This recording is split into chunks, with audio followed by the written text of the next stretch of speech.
Welcome to the new session of NPTEL course Canning Technology and Value Addition of Seafoods. In the previous sessions, we discussed about composition and nutritional quality of seafood. So we have seen that seafood, they are rich source of protein. They also contain high amounts of polyunsaturated fatty acids and minerals, and how they are distributed in the muscle tissue and what are the different muscle proteins, what is the musculature of the seafood, and how it is different from other animals. We have discussed that. We have also discussed the different kinds of spoilages that may happen in seafood and how we can prevent these spoilages by employing different preservation methods like traditional or conventional methods of preservation like freezing. We can also use canning, pickling, drying. We can also go for novel methods of preservation or non-thermal methods of preservation like HPP, high pressure processing, or we can also go for microwave or ohmic or UV. So these are some of the methods of preservation. So we discussed these in the last sessions, and we have also seen what are the different value added products that can be developed from the different seafood products. So we can utilize the byproducts obtained from the seafood industry. Generally, these byproducts, they are just simply dumped in the environment, which causes a pollution. So that can be prevented if we can recirculate or we can reutilize these into developing some value-added products. So these were discussed in the previous classes. Today's session we'll be discussing about quality standards for seafood value-added products. Under this, we'll be discussing about the various standards at national and international levels that can be seen in seafood industry and other products developed from the seafoods. Before we go into the subjects, let's understand what a food law means. Basically, it consists of two parts, that is a Food Act and a regulation. An act is a broad principle, whereas regulation, it is a detailed provision. Act says that this has to be followed. So how it has to be followed, these are mentioned. What are the provisions that need to be taken into consideration? These are discussed in the regulations. So for each product, we'll find a regulation, and it may not be similar for all the products. It may differ from product to product. Generally, there will be a law. Law will be managed by several acts, and acts in turn, it will be managed by regulations and rules. It is often the regulations and rules, they are often used interchangeably. And the act, it is like we said earlier, it's a principle. And the law says that, for example, in a community, how the community has to behave or how the society has to be, it is all stated in the law. But how it has to be adopted, it is directed by the regulation. So regulation is directions laid by the authority, but it also includes which order the rules has to be followed. Rules, it shows that the law or custom which guides or controls the behavior or actions, and something that can or must be done according to the regulation. So these two aspects are met in the rule. And for example, let's say in a cricket game, this many number of players are required. In a football game, this many numbers of players are required. These are laid by the rules. And where the players have to stand, what are their positions, these are laid by the rules. But how the game has to be performed, these are the acts. So that is the difference between a rule and an act. Now let's see how they are different. Act is the primary registration, but rules are secondary legislation. It's often not possible to put all the rules and regulations in the act. Acts are very crisp and precise, so they contain only the original legislations, but how or what or whom to whom or why it has to be done, all these questions can be answered by the rules and regulations. So without rules and regulations, it is not possible for Act to survive. And Act is a legal document, and often it is passed by the higher authority. In our country, it will be the Parliament. And rules, these are framed against the Act by an authorized body of the Parliament. Parliament is not involved, or it is not necessary for the Parliament to decide the rules. They can assign some committee or they can assign a body, and these body can decide what the rules need to be. And often these rules can be modified as per the requirement. If there's a requirement to reappropriate or there's a need to be looked into the rules again, it can be done. Or if a rule has to be cancelled, that can also be done. But once the act has been formed, it is not easy to cancel it. And Act says that what is to be regulated, but how it has to be regulated, how it has to be enforced, it is laid in the rules and regulations. And frequent amendments are not possible in case of acts, but in case of rules and regulations, you can make the changes as per the requirement. Now, why rules and regulations are necessary in a food industry? You might have heard about the Hippocrates. According to him, let food be thy medicine and medicine be thy food. It indicates that though we were depending upon drugs and other treatment methods in earlier times, now everybody is turning towards a food, because scientists have come up with the theory that food can act as a medicine. So if we eat healthy, the health can be maintained. And we have non-communicable diseases, we have age-related disorders, malnutrition, poisonings that can arise from food, which if the food is not treated properly, or we have underlying medical conditions like side effects or other immunomodulatory effects, which happens when some drug is taken, or weakening of immune system. All these things have come up in recent years, and they are increasing, and the morbidities or the mortalities related to these are also increasing day to day. So the prevention seems to be much easier than treating the diseases. So food, if we take it in the right or the balanced food and the healthy food, we can control all these diseases. So when food is to be controlled or food is to be taken as a medicine, then we need proper regulations and rules to maintain it or to manage it. And why fish is considered? Because it is in the forefront, because it not only contributes to the economic basket because of the traded commodity, because fish is the mostly traded commodity. Every country, they have a water body, or water bodies are larger in number. Such countries, they are involved in the export or import of fishery products, and therefore it contributes greatly to the economic basket. And why it is in such demand? Because it contributes, or it has high amounts of protein, and also it's a cheap source of protein, unlike the other animal proteins. And also it contains other macromolecules or micromolecules like PUFA and other minerals. And in 2029, it was projected that 90% of the fish produced will be consumed as food. And also there will be an increase in the production, in the consumption rate. Even the per capita consumption will also increase. It is said that by 2029, the live weight equivalent will be like the per capita consumption will increase to 21.4 kg, which is like 4.7% increase.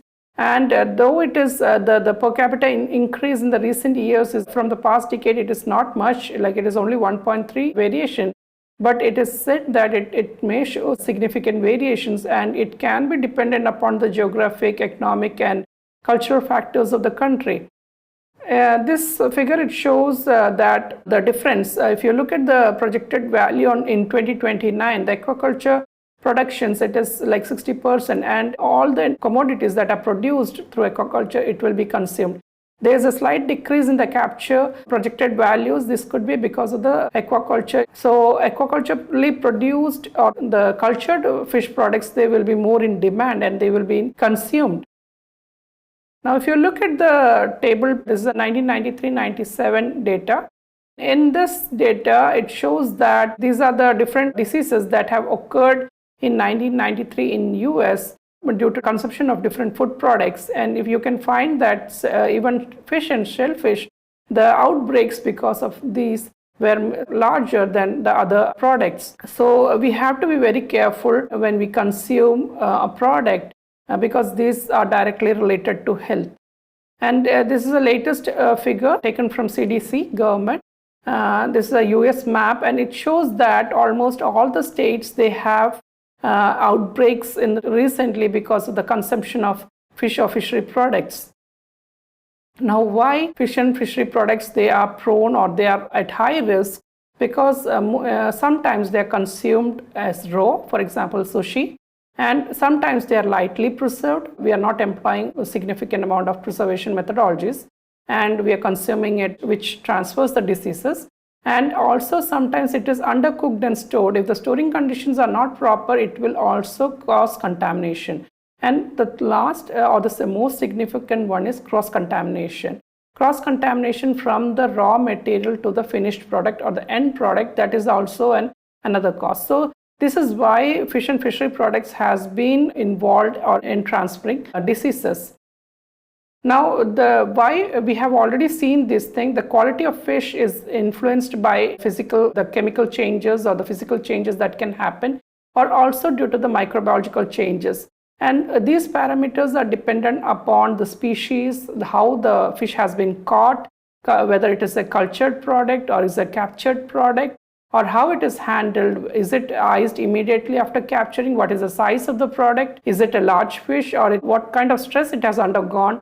If the icing is not given properly, that also will trigger the contamination. So that is another parameter. And how it is processed after bringing to the pre-processing center, is it being processed immediately, or it has been stored, or what are the storage conditions that has been employed? What kind of water conditions have been? Is it a potable water? What kind of microbial load it contains? So all these quality parameters need to be checked, or it has to be considered, because these all have direct influence on the quality of the product.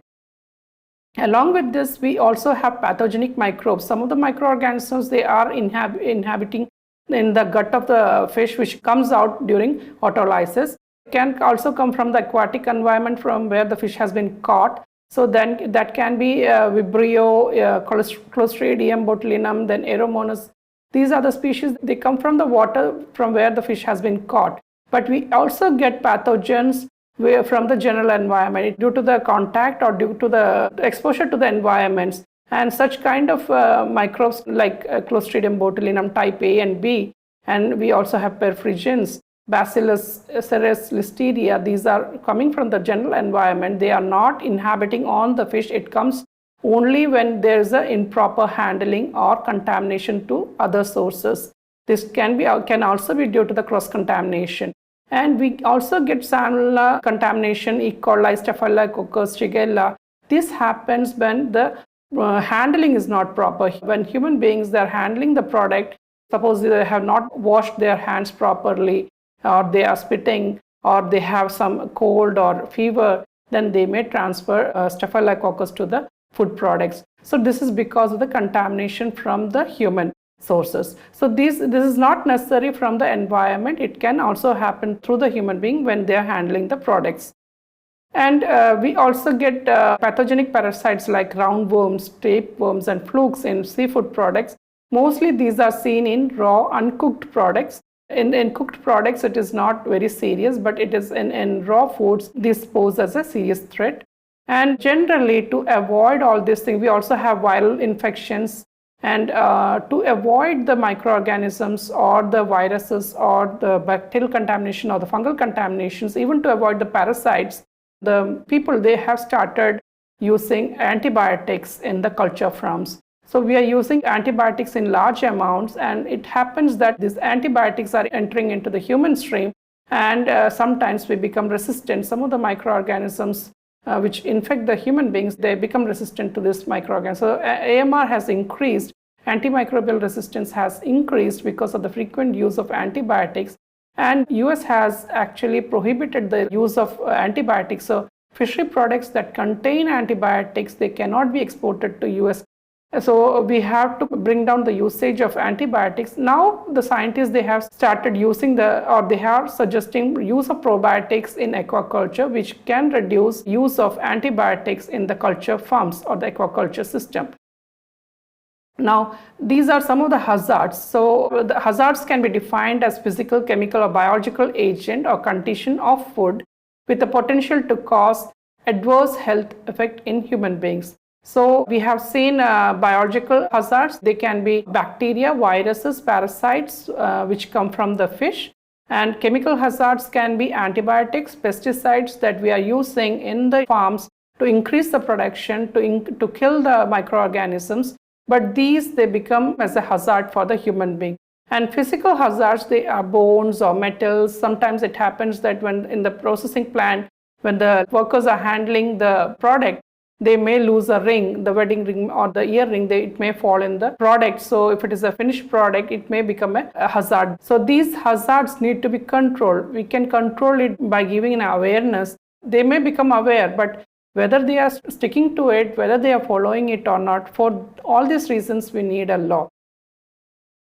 So we understand that food trade, it is a very complex system. It involves technical and administrative operations, and it involves a large quantity of product that quantum wise or the variety wise the product is exported. There is a global movement of large amount of products throughout the countries, and when we transport such kind of products, it is like the export is happening or import is happening in large number.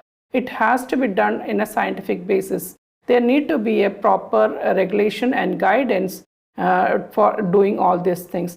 And this is not only to reduce the kind of product that is entering into the country, but also to reduce the loss of the quality. The quality should not be compromised at any cost. So that is also an important thing. Also, how much consumers are going to trust. Considering all these parameters, that is considering the trade, the scientific basis that is required, gaining the trust of the consumers and giving them a quality food product, we need to have laws and regulations, and therefore safety and quality assurance approach is highlighted in this topic.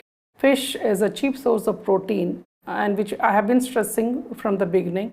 Because of its high amounts of amino acids or proteins and PUFA, it can prevent several age-related disorders. It can prevent cardiovascular diseases, cancer. It can also prevent obesity, diabetes. Also, we need to have an active lifestyle. And when we eat healthy food, definitely the health will improve. So fish is considered as a food that will contribute positively to the health. So when we are going to eat something that will improve the health conditions, the quality of the product is also highly important. And it is necessary that we see that quality is maintained thoroughly, and we can give awareness, we can create awareness, people can be made aware, but whether it is followed strictly or not, that has to be, or the rules or regulations are followed strictly or not, that has to be seen by some authorities. For these reasons, we have laws and regulations in the food sector. So we'll wind up for today. Thank you.